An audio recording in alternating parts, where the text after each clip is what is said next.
I work as a sort of bookie, taking bets for sport events. In my country it's perfectly legal and it's good job with good tips. I have a coworker, let's call her Annie. Well, Annie and I have been working for more than a year together. One shift is mine, then we count the register, and she takes the second shift. In our job description is included a casino, you know, Vegas style. On my desk I have a large piggy bank. That's metal and cannot be opened without busting it completely. It's also covered with black plastic Mickey Mouse foil. So since it's been 6 months, when I bought the said piggy bank, I took it home to open it and to buy myself something nice. So I got home and I pry it open and I find it has less than 1,000 euros in it, and since I almost every day leave at least 10 euros in it, it should be a lot more money in it. So someone must have stolen it. That's when I noticed small hole under the Mickey Mouse foil and I realized someone was stealing from me, and I knew it had to be Annie. I confronted her and asked her if she opened it, and she started screaming at me, how dare I? I'm a horrible person. How can I accuse her? And stuff like that. So I call my boss for a meeting. Since we have a casino we have cameras for that area. What Annie doesn't know is that 2 of those cameras cover my work desk, and so everything that happens there is caught on camera. So I sit with my boss and explain that I think she's stealing from me and ask to access those cameras with him. He agrees, and what we saw there was enough to keep me smiling all day. Now for the revenge. Boss called her out on a meeting for alleged theft, so she brings her boyfriend, let's call him Mike, in with her. I was not part of the meeting, so my boss told me how it went, and so the conversation goes like this. Boss, you've been accused of stealing your coworker's money. What do you have to say about that? Annie, I would never. She is lying. That bitch, you should fire her. She wants to get me fired, I will sue her. Mike, this woman is the most honest to God person. You disgust me for accusing her like this. I will sue all of you for this. Boss, well, we happen to have footage from the casino camera. Annie, paling. Mike, so what? That proves nothing. She would never do something like that. Boss, let's review the footage. Annie, stuttering, there's no need for that. I admit. I stole the money. Mike, let's go. Mike, play it, there's nothing on it anyway, she didn't steal anything. Boss, plays footage. Picture the end of my coworker's shift. She turned most of the lights off and sat on my desk, and for 10 minutes you can see her prying my metal piggy bank open and taking some of the money and masking the hole. What I did not know is that she periodically took the money when she was the second shift. What I also didn't know, and neither did her boyfriend, is that on one of the tapes, you can see a man entering past the closing time. Annie, well, that's enough, no need to see more. I admit I stole from her. Give me the tape. Proceed to go for the laptop. Boss, sit the F down. You are fired, and you will return every penny. Mike, who was that guy? I want to see the rest of the tape. Annie, no one, just a customer. Okay, I'm fired, let's go. We saw everything. Let's go please. Boss, plays the rest of the tape. You can see guy coming in and going behind the desk to Annie and acting, well, like her boyfriend would. Boss, you're not allowed to stay in the building after closing time, and sure as hell are not allowed to do that. Mike, you told me you worked late. Annie, no, this is not real, this is Photoshop, they did this to me. She wants to ruin me. Boss, please leave your keys on the table. You will be escorted by security. Mike, and the keys to my apartment, you're not welcome anymore. Well, I've been told dude didn't even argue with her, he just cut her off, and to be honest, good for him.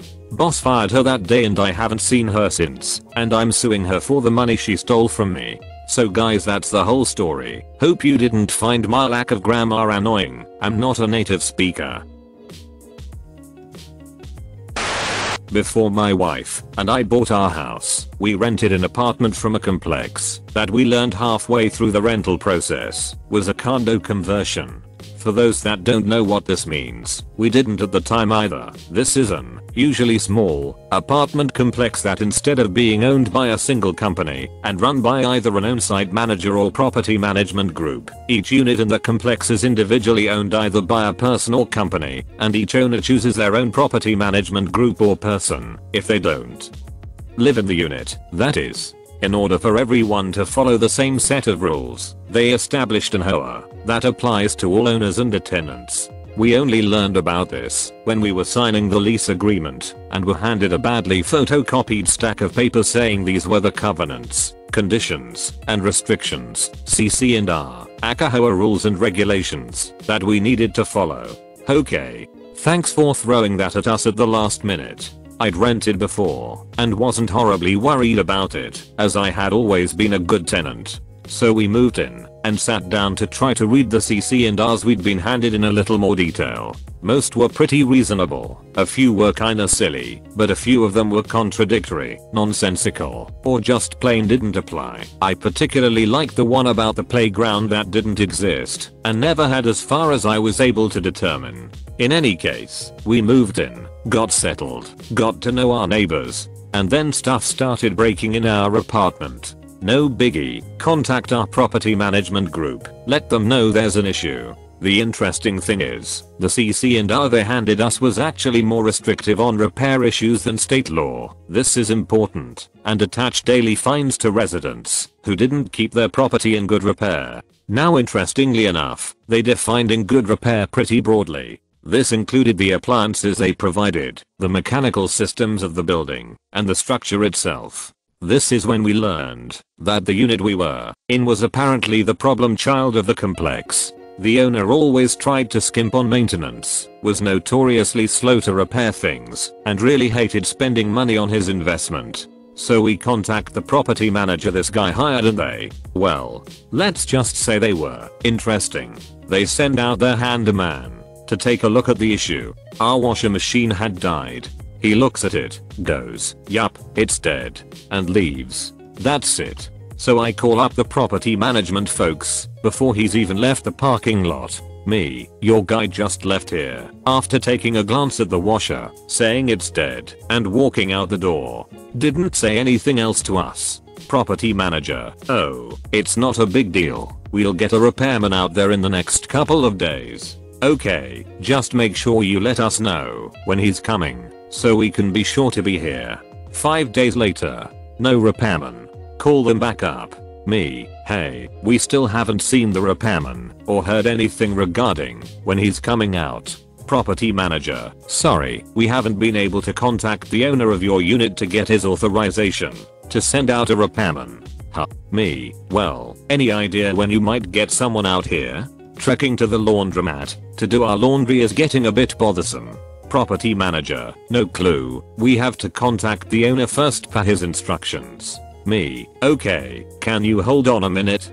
Thump I'm looking at the CC&Rs you provided us, looking at the section that states that the units are to be kept in good repair and where it includes the appliances.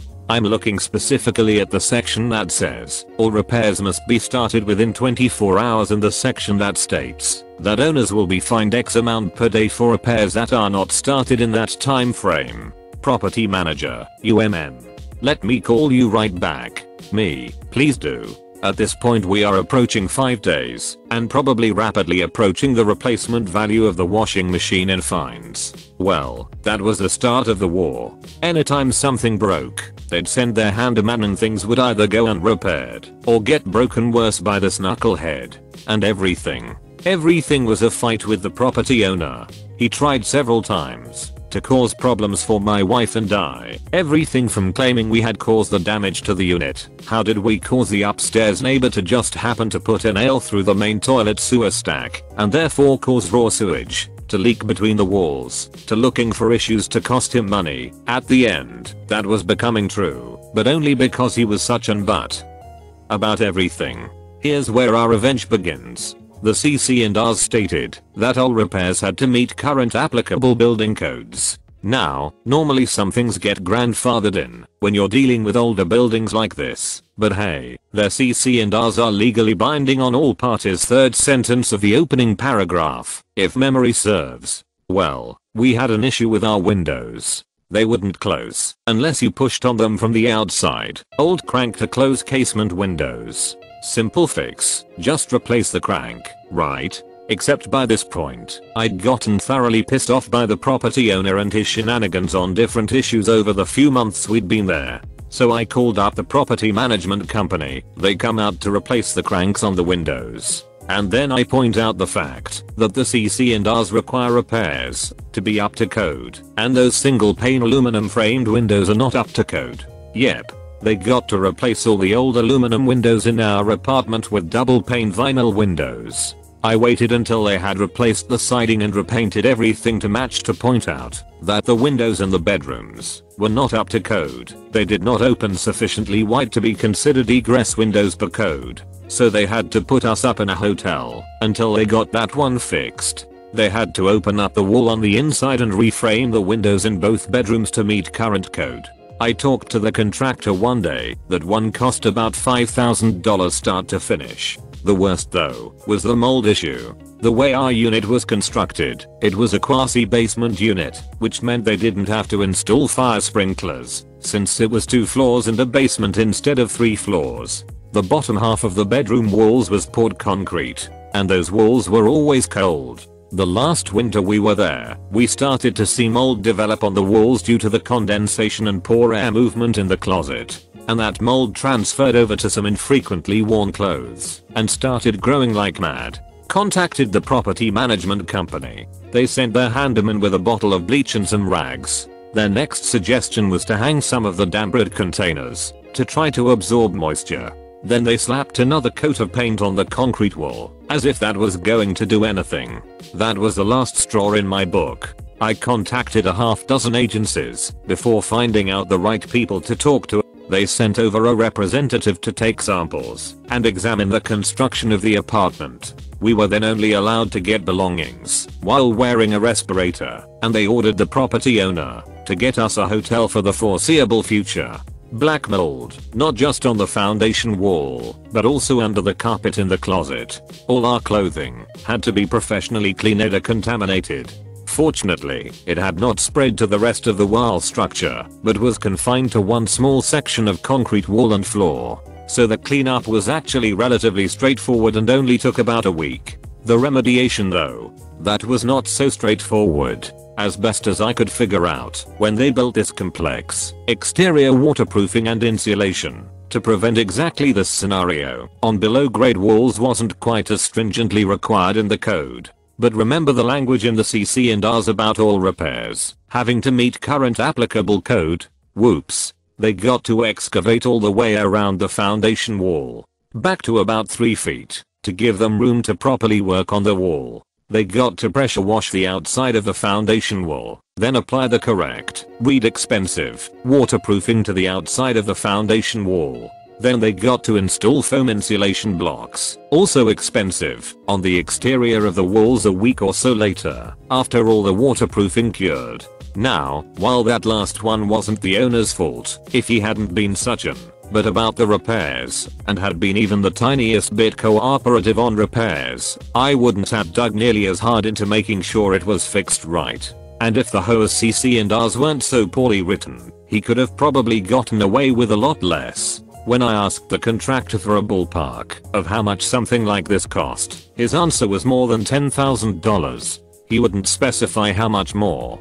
For those keeping score, that's over $15,000 in repairs. We were in this unit for about 12 years, 2 years on a lease. The remaining 6 months or so were month to month as we were wrapping up on buying our house. Our rent was $750 a month, and from what we could find online on the purchase price of the unit, and when it was purchased, the mortgage for it was probably about $500 a month. Even without assuming other expenses like insurance, etc., that meant at most a profit of only $250 a month. That's only about $7,500 in profit for the whole time we were there. So if you are a landlord, don't be a butt. It may cost you way more than you expect. Thank you for watching. Slap that like button and comment your opinion on these stories below. I'm waiting. Write that comment. Seriously. Have you written it yet? If you don't comment, you make a bunny cry somewhere. You're not that kind of person. I know. Anyways, peace out and catch you tomorrow.